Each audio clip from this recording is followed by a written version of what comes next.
Hi everyone. So welcome to supplementary video 18. And this video is basically about velocity calculations within a thermal boundary layer. So this last week, Mark discussed in great detail about different scalings that happen for Nusselt number and Sherwood number in unconfined flows. And as you can recall, in those discussions, one of the most important question was the velocity estimation, because velocity estimation really depends on the scenario we were discussing, and that changed essentially the scaling of delta T, or the thermal boundary layer, or the concentration boundary layer delta C, which at the end changed the Nusselt number or the Sherwood number. So Mark already discussed this in the class, but I just wanted to go through a few more ways to calculate velocity, because in case you want to get more clarity on how to think about these systems, I thought it would be good to give you an example and another approach to estimate velocity scales, because that is the most important estimation for Nusselt numbers and Sherwood number, and also the thermal boundary layer. All right, so let's look at this problem that was discussed in the class, which was about creeping flow. So creeping flow. And I should mention that these will also help you solve your homework problems. So hopefully this video also helps you with that. And we were saying that whenever we have Peclet number much greater than 1, we will have a thermal boundary layer. When Peclet number is also smaller than 1, then we simply get that delta T will scale as R and Nusselt number would be a constant. And you calculate that constant in class to be equal to 2. Okay, so this is now we're focusing on Peclet number much greater than 1, and we have a thermal boundary layer where we will basically have the constant, the temperature gradient, and temperature at the wall is T0 and temperature outside is T infinity. Okay. All right. So the question was, what will be the velocity scale here? What will be the velocity? What will be the velocity inside the thermal boundary layer?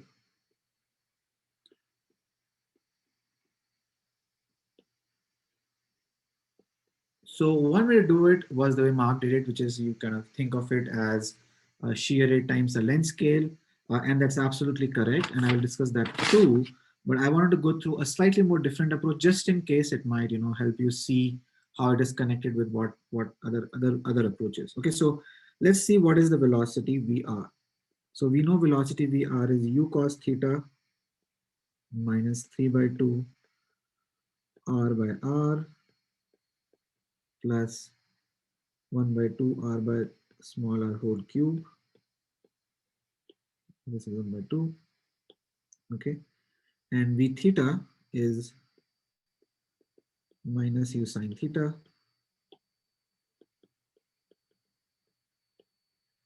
1 minus 3 by 4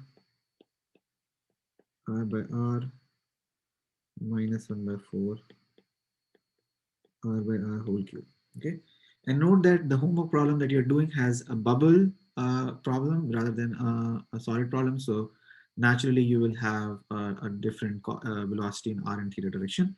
And recall that velocity, just in case to refresh your memory, VR is perpendicular to the surface and V theta is parallel to the surface. Okay. All right.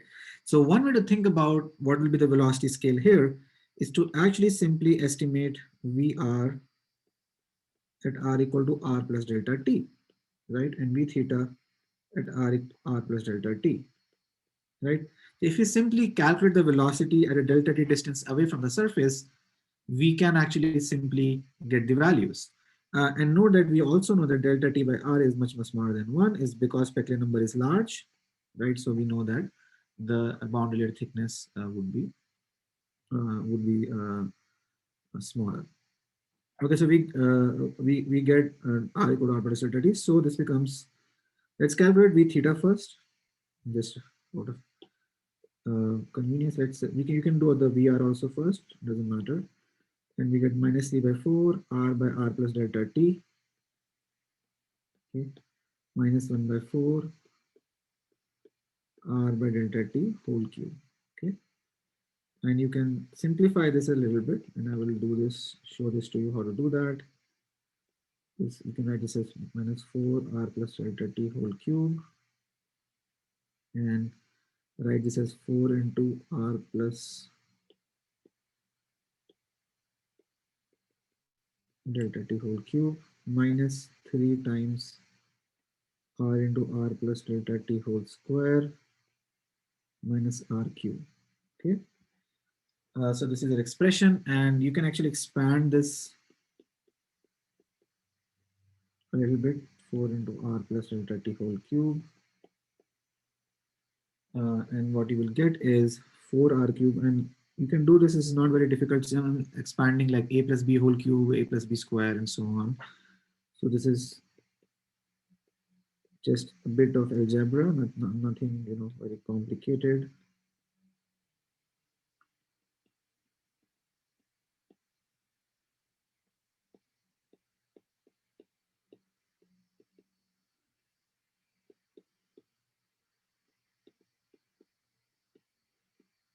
Okay, so this is what you will get in numerator, and basically this part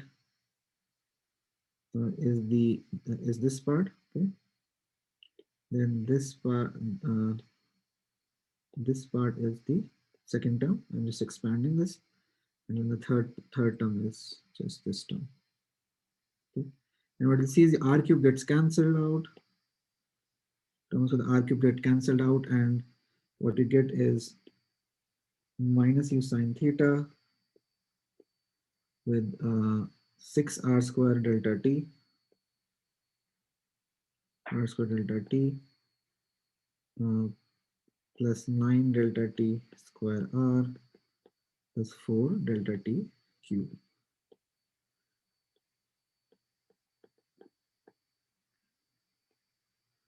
4 plus r plus delta t. Okay. Now we have this expression, and this allows us to simplify the system a little bit, in the sense that we know delta t by r is much smaller than 1. So we can simply write this as minus u sine theta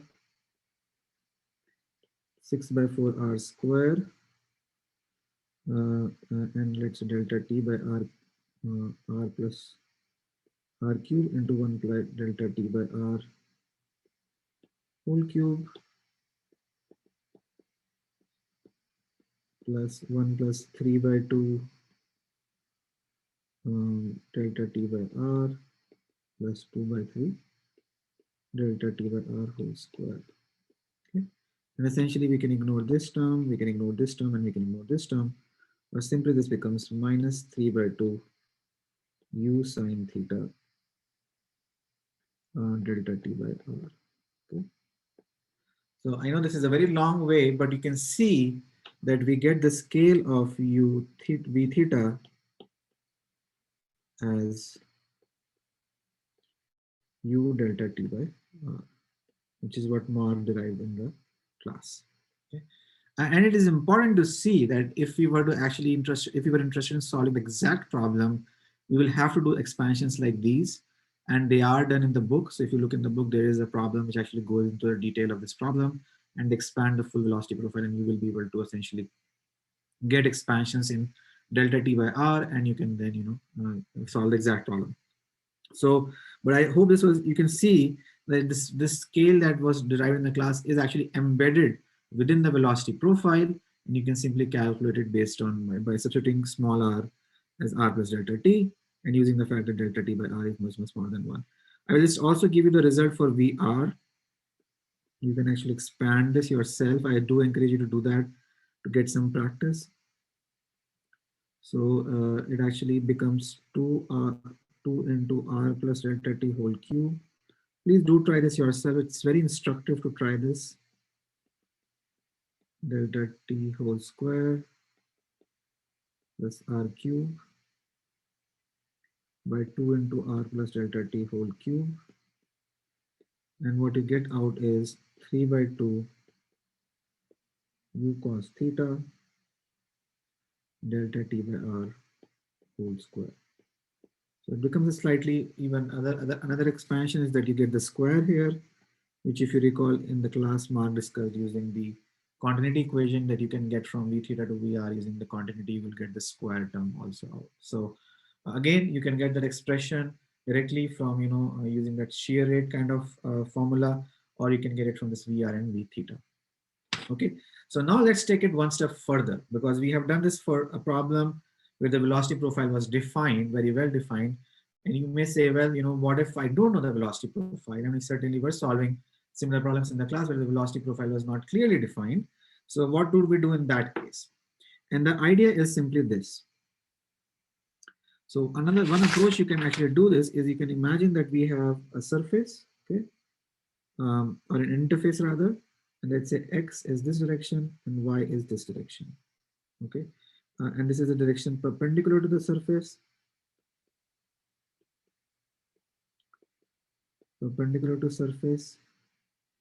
and this is parallel to surface. Okay. And what we're interested in is calculating Vx. We are interested in calculating Vx and Y equal to delta t. Okay. And the way to do that is also you can do a Taylor series expansion.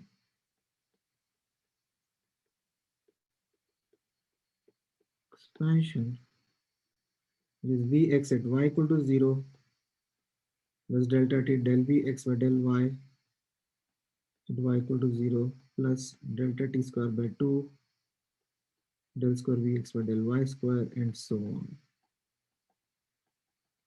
Okay, and if this velocity is 0 due to no slip, if this is 0, this is 0, then you do get this expression that Vx at Y equal to t will scale as delta t times del Vx by del Y, which is what Mark had referred to as the shear rate gamma dot, right? The gradient or the scale of the gradient of velocity in the y direction, and that was typically velocity by the momentum boundary layer. But note that this is only true if this term is 0. If this term is not 0, which is what you will see in your homework in the case of things like bubble or a fluid interface, you cannot say that the velocity scale would be utilized through the Taylor series through the second term, because the first term itself is not 0. So keep that in mind. And what I would like you to do is, as practice, you can do a practice this, is that you can do VR at R equal to R plus delta T, right? Is VR at R equal to R. So this is for the creeping flow problem, which is the one we were discussing here using this expansion. You can also do using Taylor series expansion, and you can say del VR by del R equal to R times delta T plus del square VR by del R square delta T square by 2 R equal to R and so on. Similarly, you can also do V theta to R plus delta T is V theta R equal to R del V theta by del R delta T plus, sorry, I think this is small r here, del square V theta by del R square R equal to R delta T square by 2 plus can go on. And in general, essentially, because this is a solid surface, this will be 0, this will be 0. And you'll find that in the case of VR, even this term goes to 0. You should calculate this and check that, and you will get the expression we derived using the expansion here, exactly the same expressions you will be also able to get within the Taylor series expansion.